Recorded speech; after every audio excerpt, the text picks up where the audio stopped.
Kailan po kaya ang panahong ang Panginoong Kristo ay Diyos?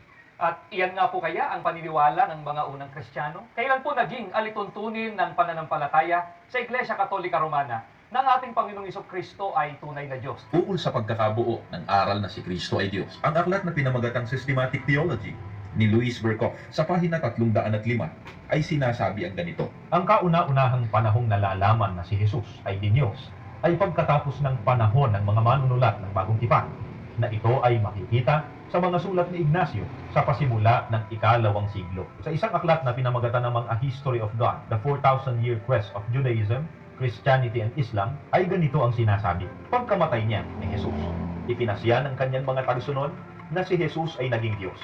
Hindi ito agad-agad na nangyari. Gaya ng makikita natin, ang doktrina na si Jesus ay naging Diyos na nagkatawang tao ay hindi na kumpleto kundi noong lamang ika-4 na siglo. Ang pagkakabuo ng paniniwalang Kristiyano, Katoliko, sa pagkakatawang tao ni Kristo ay isang unti-unti, masalimuot na proseso. Si Jesus mismo ay tiyak na hindi inangking siya Diyos. Hindi kailanman tinawag ni Apostol Pablo si Jesus na Diyos.